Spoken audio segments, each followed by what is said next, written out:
Crypto currency को ban या regulate अभी नहीं करेंगे। They want fintech to evolve और इसीलिए खुला छोड़ा हुआ है। और ये यूनाइटेड नेशंस के साथ वर्ल्ड बैंक क्रिप्टो करेंसी को मतलब ये फाइनेंशियल इलिट्स क्रिप्टो करेंसी को मॉनिटर कर रहे हैं और सारे कंट्रीज मिलके स्क्रू टाइट करने वाले हैं। तो मेरे हिसाब से 1-2 साल तो क्रिप्टो करेंसी को कुछ खतरा नहीं है सरकार से, और 1-2 साल पैसा कमाने का अच्छा मौका है। बाद में सरकार ऑफकोर्स घुसेगी और स्क्रू टाइट करेगी, जिसमें से पैसा जब रेगुलेट हो जाता है और स्ट्रिक्ट इसमें आ जाता है, उसमें पैसा कमाने का कोई चांस नहीं और सरकार स्क्रू टाइट करेगी, प्रॉफिट निकालना ऑलमोस्ट इम्पॉसिबल हो जाएगा। अभी के टाइम में सिर्फ क्रिप्टो करेंसी, ब्लॉकचेन, गेमिंग में, एआई में पैसा है, बाकी किसी धंधे में पैसा नहीं है। सारे धंधे तुम देखो घाटे में है क्योंकि स्क्रू टाइट हुआ है उधर। जीएसटी एक ऐसा हथियार मिला है सरकार को कि अभी निर्मला सीतारामन का मैं इंटरव्यू सुन रहा था, तो वो जीएसटी से कोई बच ना पाए उस बारे में बोल रही थी। तो इनके टैक्सेशन हथियार क्रिप्टो में भी आएंगे। तो जो उल्लू लोग जो समझते कि गवर्नमेंट रेगुलेट करेगी, लीगल होगा तभी वो लोग पैसा कमाएंगे, तभी कुछ उसमें रहेगा नहीं कमाने के लिए, क्योंकि वो टाइटली रेगुलेटेड होगा। उसमें से पैसा निकालना बहुत मुश्किल हो जाएगा। कुछ कमाया तो ये लोग को 2-70% ऐसा हो जाएगा, और घाटा हुआ तो तुम्हारा घाटा, फ़ायदा हुआ तो ये लोग 50-60% लेंगे तेरे से। और वैसा मतलब इनकम अपॉर्चुनिटी स्क्वीज किया जाएगा। और जो हिसाब से हालात है, मतलब मिस इन्फॉर्मेशन, सायो प्रशांत भूषण बोल रहा था कि सारे जजेस और सारे बड़े अधिकारी प्रोपेगेंडा के शिकार है, और वो वीरू को सच्चा मानता है। तो बेसिकली वो भी एक प्रोपेगेंडा का शिकार है, क्योंकि ये जो स्टडीज़ वो पढ़ रहा है और स्टडीज़ के बेस पे कंक्लूजन ला रहा है, वो स्टडीज़ ये लोग ने लिखी है, सारी स्टडीज़ ये लोग ने लिखी है। और ये स्टडीज़ के थ्रू एक ही परसेप्शन क्रिएट करना चाहते हैं कि वीरू सच्चा है, और वीरू सच्चा है इसके लिए इतनी मेहनत चल रही है। कुछ भी हो, तू वीरू के अगेंस्ट बोल या फॉर बोल, लेकिन वीरू सच्चा है ये एक्सेप्ट कर। ये लोग कुछ मिथ बना रहे हैं, कुछ परसेप्शन बना रहे हैं, जिससे कुछ ट्रांसफॉर्मेशन होगा। क्योंकि ऐसा ये लोग ने भगवान का मिथ बनाया कि तुम जो भी करते हो ऊपर से भगवान देखता है, और जब तुम मरोगे, अगर तुमने जो ये किताब में लिखा है वैसा किया तो तुमको शॉर्ट मिलेगा, तुमको अप्सरा मिलेंगी, और तुमने अपोजिट किया तो तुम्हें गरम तेल में तलेगा, और भगवान तुम्हें हर वक्त देखते रहता है। और ये परसेप्शन, ये मिथ ये लोग ने हज़ारों साल चलाया।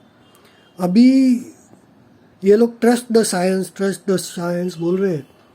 साइंस मतलब ये लोग ने जो लिखा है उसको ट्रस्ट इट, एक्सपर्ट ने लिखा है।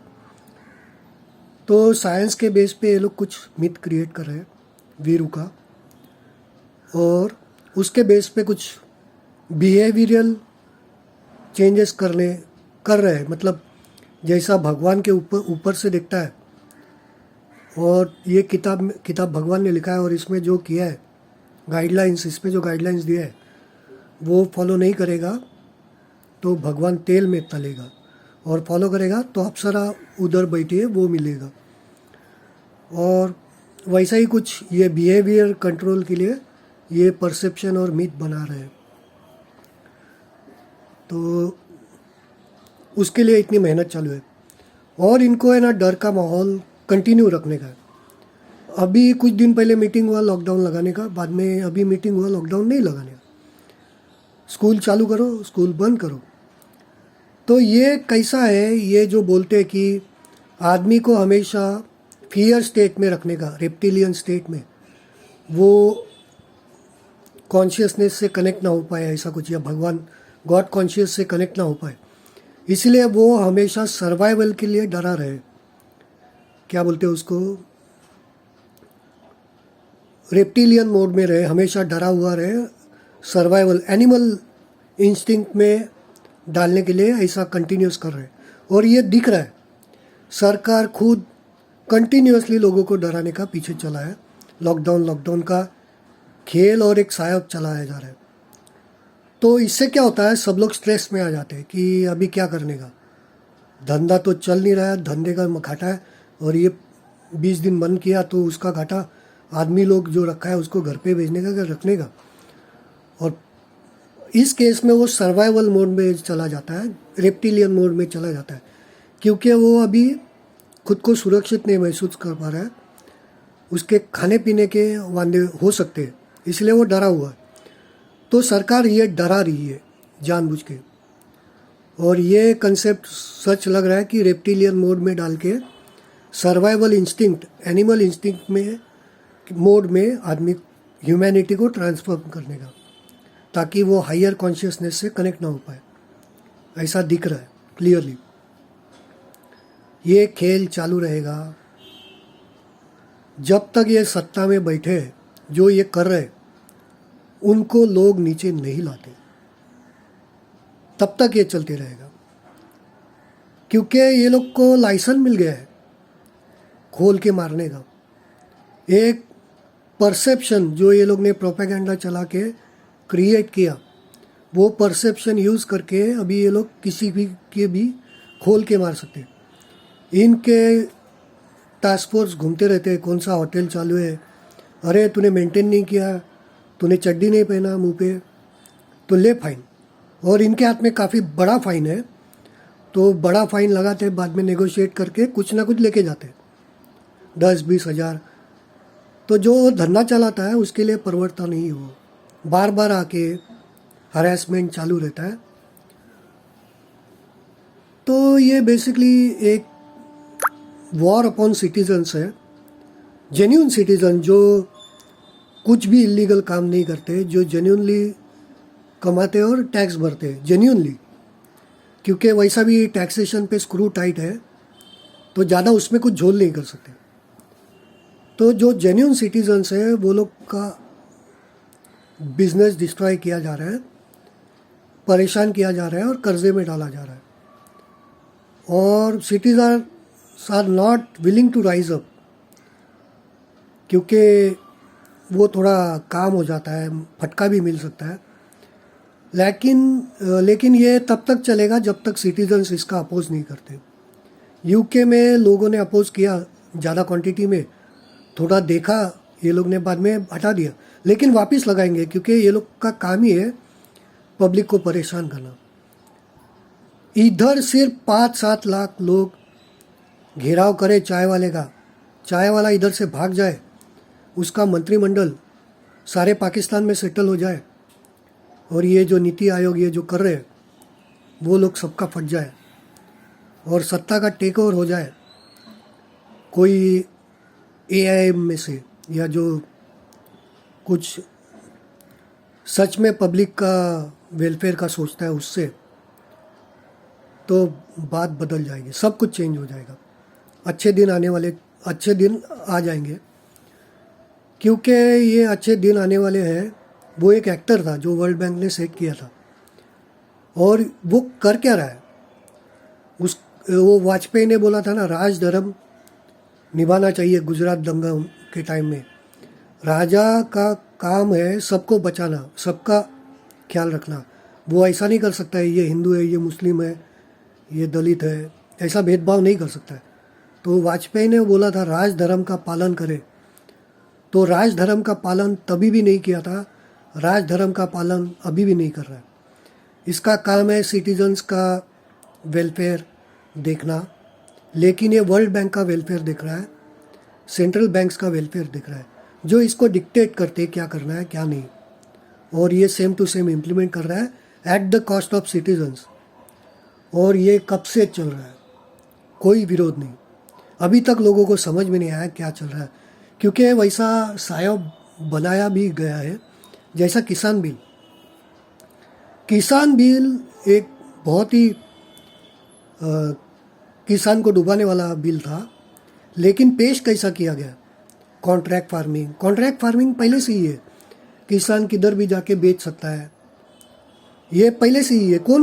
अगर मैं किसान है, मैं तो किधर भी बेच सकता है, लेकिन बेचना पॉसिबल नहीं रहता है, क्योंकि मैं अगर सब्जी ज़रा दूर लेके जाएगा तो थोड़ा ख़राब होगा, तो नियरेस्ट मंडी में बेचते हैं वो लोग, ताकि फटाफट बेचे, और बल्क क्वांटिटी में बेचते हैं, वो रिटेल में नहीं बेच सकते। और ये लोग क्या मांग रहे थे? MSP, मिनिमम सपोर्ट प्राइस, जो इसमें नहीं था। ये पूरा जुमला शुगर कोटेड वर्ड्स में लोगों को बर्बाद करने का मास्टर प्लान था। मिनिमम सपोर्ट प्राइस, सपोज 100 रुपया किलो गोभी मार्केट रेट फिक्स है, तो एजेंट अगर 100 रुपये के नीचे खरीदता रहेगा, फिर सरकार खरीदेगी 100 रुपये में, तो एजेंट को खरीदना है तो आइदर 100 रुपये के ऊपर खरीदना पड़ेगा या 100 रुपये में खरीदना पड़ेगा। तो एक प्राइस सेट हो जाता है, और वो 30% जो कॉस्ट है उससे ज़्यादा होना चाहिए, मतलब 30% प्रॉफिट मार्जिन किसानों को रखा था। लेकिन ये झूठ बोल के उसमें से गायब किया था, उसके बारे में कुछ बात ही नहीं था MSP के बारे में। और MSP के बारे में अभी बात करेगा बोल रहा है, करेगा, और इलेक्शन आएगा तभी करेगा कि पास हो रहा है, तभी शायद पास भी करेगा, बाद में निकाल देगा, क्योंकि एजेंट तो है वर्ल्ड बैंक का, और वर्ल्ड बैंक का काम करेगा वो, सिटीजन्स का काम नहीं करेगा। ये लेवल पे मास अवेकनिंग आनी चाहिए, जो आ नहीं रही है, और ये चलते रहेगा, ये कुछ जाएगा नहीं,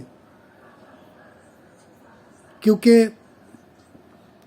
ये चालू रहने से पुलिस वाले का, म्यूनसिपैलिटी वाले का फ़ायदा है। पुलिस वाला हर एक होटल से हफ्ता ले रहा है, मतलब पहले भी लेता था, अभी थोड़ा एक्स्ट्रा, प्लस टास्क फोर्स का हफ्ता बढ़ गया, जो जाके हर एक होटल को परेशान करती है, और सारे धंधे से ये लोग का हफ्ता चालू हो गया।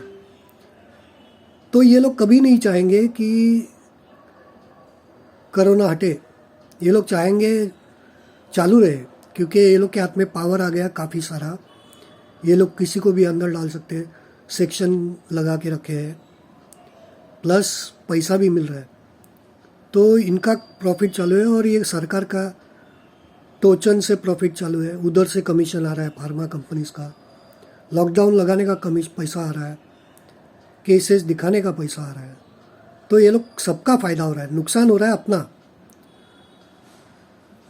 तो वो लोग का फ़ायदा हो रहा है, वो लोग तो कभी भी बंद नहीं करने वाले, अपने को ही कुछ तो करना पड़ेगा जो ये बंद हो जाए। और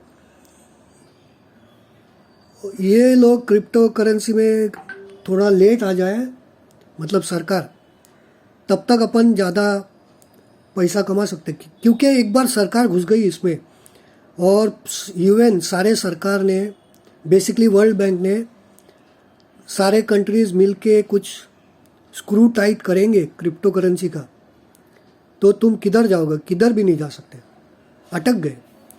तो बेहतर यही होगा कि ये लोग स्क्रू टाइट ना कर पाए, ऐसा कुछ हो जाए।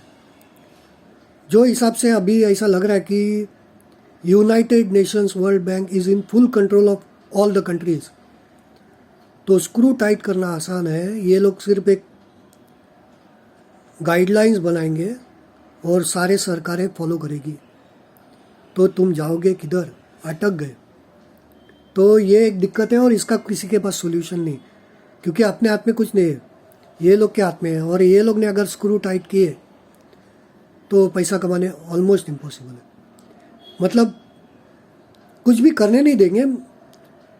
जैसे पुराने बिजनेसेस ये लोग ने ख़त्म किए स्क्रू टाइट करके, वैसे क्रिप्टो भी ख़त्म करेंगे, या उसमें कुछ मार्जिन नहीं रहेगा, ज़्यादा मेहनत और कम मार्जिन, ऐसा कुछ होगा।